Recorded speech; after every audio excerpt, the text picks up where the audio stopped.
Welcome here to KTM and welcome to the 1290 Super Duke R project, a motorcycle that was debuted at the Milan Motorcycle Show towards the end of 2012, and it stole the show because it is a game-changing motorcycle, full stop. Now with me here today is Jeremy McWilliams, the test and development rider for the entire project and a Grand Prix rider who has won races and been on the podium many a day. Jeremy, it's not just a very aggressive looking motorcycle, but all of the numbers, all of the impressive figures are inside that engine.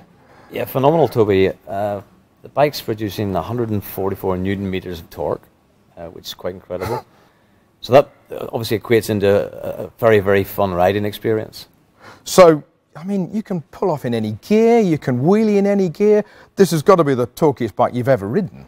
It's got more torque than any bike I think I've ever ridden, and that's including all of my race bikes. So, yeah, second gear, pull away, third gear, fourth gear, wheelies if you so wished.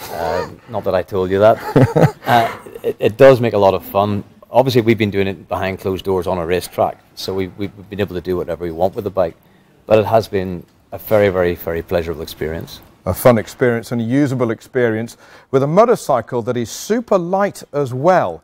This is really something very, very different. A beast in terms of power, but certainly not in terms of handling. A KTM steel tubular chassis, single-sided swing arm, WP suspension, winning at Moto3 World Championship level. Jeremy, you had a clean sheet of paper, did you not, setting up this bike?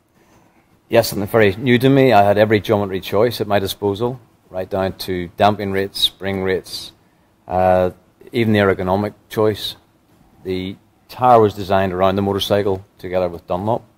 Really? And this is the complete package. So nothing off the shelf. That's done many, many a kilometre already, has it? We've used a lot of those tires to come up with this, but it works very, very well. It's the best. And a tyre that will work in all scenarios, whether or not you're going to the shops or, more importantly, going on that track day. A very powerful, a very torquey motorcycle that we've got in front of us. But that's down to the big V-twin engine in its heart. But electronics are very much part of the package as well, and they've come from Bosch, and they are here to assist the rider and certainly not to control them. Traction control and ABS. Jeremy, there are 3 rider mode settings with traction control. First off, street. Street mode, the base setting, Toby. The rider shouldn't really feel any activation at any stage unless, of course, he steps over the limit. The throttle response is a little softer, helps just that riding experience in town. He puts aggressive throttle openings into it. The bike takes care of it. So it's nice and smooth. Correct. Then, of course, rain. With this much power, how does it cope with that? The rain mode is pretty safe. I've got a lot of confidence in the rain mode. We've tried it on many different slippery conditions, and actually the system works quite cleverly, whereby it limits the maximum horsepower output. The throttle response is much softer.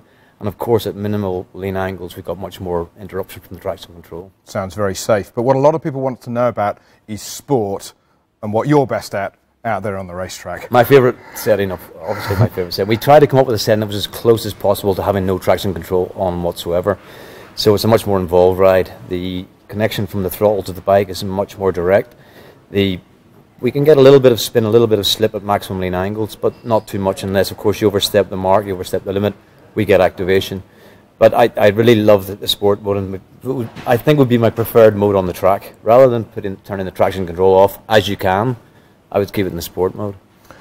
These electronics enable this motorcycle to go from 0 to 200 kilometres an hour in under 8 seconds. And now we move on to stopping, braking, and specifically ABS. Jeremy, a couple of settings with the brakes? Yeah, 2 ABS modes, one which is the standard, always maximum, shortest braking distance possible, and another mode where we have the possibility of disconnecting the rear wheel, so there's no ABS activating on the rear wheel for a more experienced rider, say he wants to slide about a little bit or whatever, or you could always switch it off. For the brave. But in the normal ABS setting, can you beat it if the ABS is off? Not a chance. We've tried it a few times and I thought I could, but it always beats me, Toby. Well, proof, if ever there was, that the electrics are always here to assist and not control. Other highlights include the lightest and the stiffest frame and swing arm in the entire class. The exhaust system, that's a lot closer to the rear wheel. What advantage does that give? It was designed to give you more lean angle, Toby. That's why it's so close to the rear wheel.